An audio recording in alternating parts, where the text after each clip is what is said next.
Welcome back, everyone! It's me, and tonight we'll be reading from The Haunting of Hill House by Shirley Jackson. It was a still night. The house was very quiet. Outside, the forest looked dark and endless. A cold wind blew through the trees, and the dry leaves made a soft rustling sound. In the drawing room of Hill House, a young boy named Arslan walked carefully from one end to the other, his heart beating fast and hard in his chest. But he did not care. He could not see much in the gloom anyway. From where he stood, the front door was lost in the darkness of the hall. He could not tell if it was open or shut, and he did not want to turn and look. He was afraid of what he might see. He had heard footsteps behind him many times during the last few minutes, heavy footsteps coming down the stairs, 10 stopping. Then they started again and came after him, always behind him. When he turned quickly, once, twice, 3 times, there was nothing there. The footsteps followed him into the drawing room and stopped again. For a moment Arslan stood perfectly still. He closed his eyes against the dark, trying to listen. When he opened them again, the room was still empty. He heard only the wind and the rain outside, and the footsteps were gone. He wanted to call out, to ask who was there, what he wanted, why he was being followed, but his voice would not come. He could not speak. He was too frightened. Slowly, he began to walk toward the hall again. The moonlight was brighter now, and he could see the white carpet on the floor. As he walked, he knew he should run, but his legs would not move fast. He felt as if someone were holding him, pulling him backward. He forced himself to go on, but he dared not turn to look. He kept his eyes fixed on the point between the door and the wall. All around him in the shadows, he could have sworn he saw shapes moving, but he did not stop. He did not dare stop. At last, he reached the door and stepped out into the hall. Moonlight laid in a long streak across the floor. He could see the top of the banisters ahead, and the darkness above them was deep and heavy.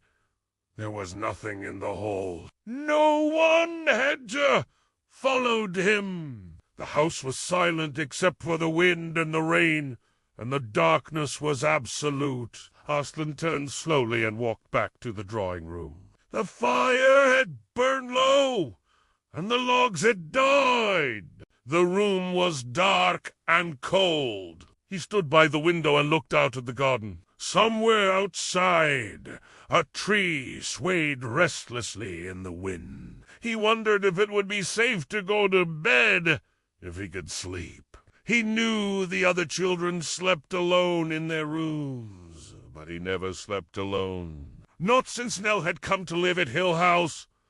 When he turned from the window, he saw something lying on the rug in the middle of the room. He crossed the room and stooped to pick it up. It was a small, flat box wrapped in brown paper. He recognized it at once. It was one of the boxes that had been delivered that afternoon. The others had been Nell's things. This box had come after she'd gone to her room. He did not know what was in it. He did not want to find out. When he looked up from the box, he saw a white shape outlined against the dark window behind him. It was the moon, round and bright, shining directly on the floor. I stared at it mesmerized, while the white shape grew larger, until at last it seemed to touch him, and he screamed. The white shape rushed forward. He turned and ran to hide under the sofa. The shape glided past him, flowing and changing like water. He watched it go out the door and disappear into the darkness of the hall.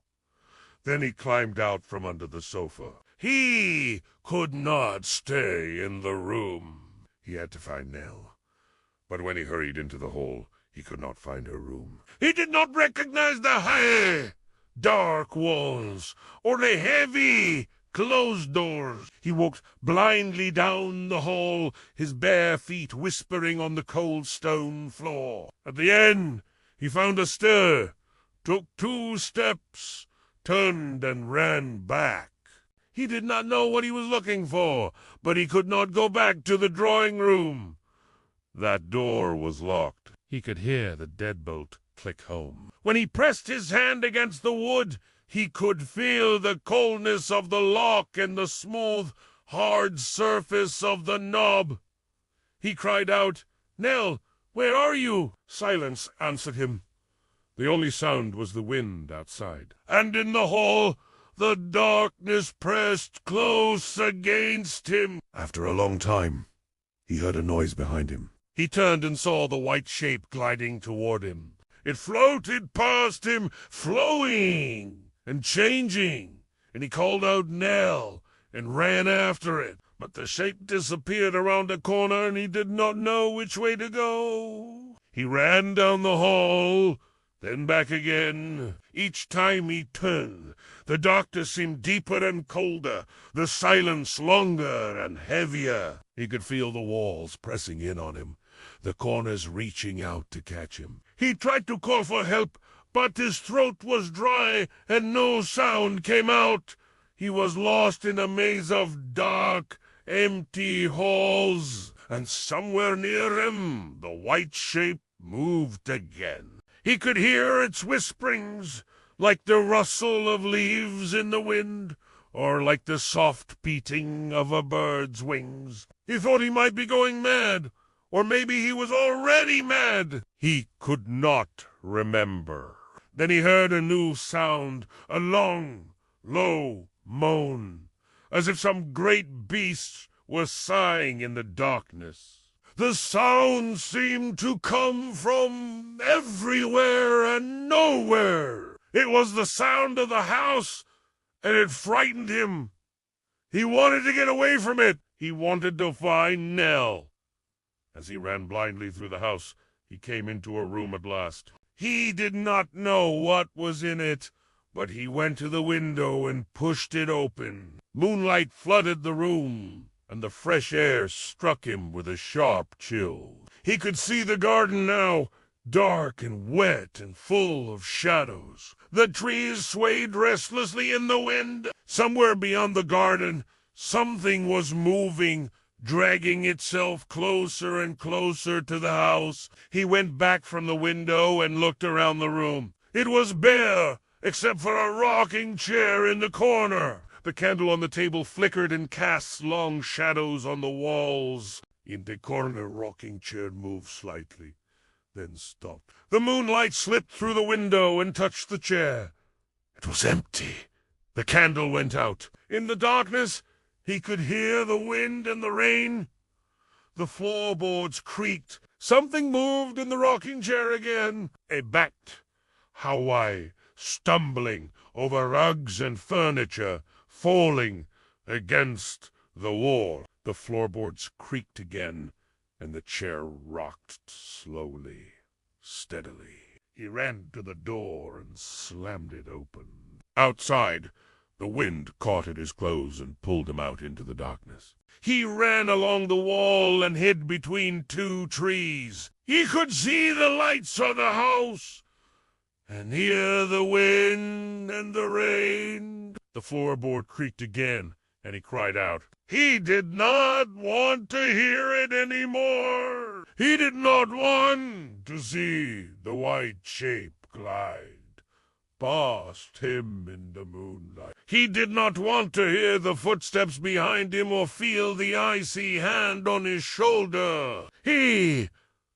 did not want to see the glowworm in the darkness or smell the dampness of the earth. He stayed hidden between the trees until morning, when the sun climbed higher and the sky was filled with light. The wind had died down and the clouds had gone away. He could hear birds singing in the trees. The forest looked peaceful and still. He went back to the house. In the morning, the family ate breakfast in silence. No one spoke to anyone else. No one asked any questions. No one said anything at all. After breakfast, the children left the room and went out into the garden. They played quietly among the trees. Sometimes they looked at each as if they wanted to say something, but they never did. They played in silence. In the afternoon, the family sat together in the drawing room. The fire burned low in the grate, and the logs made a soft, crackling sound. The room was full of shadows, and the children watched the flames. No one said a word, but the silence was not heavy. It was easy. The darkness fell early that night, and the rain began to fall again. The wind rose, and the trees swayed restlessly. In the drawing room, Arslan and Nell sat close together on the sofa. They did not speak. They did not need to speak. The fire burned low in the grate. The clock ticked on the mantelpiece. Outside, the wind and the rain grew louder. On the hearthrug, they fired the aid.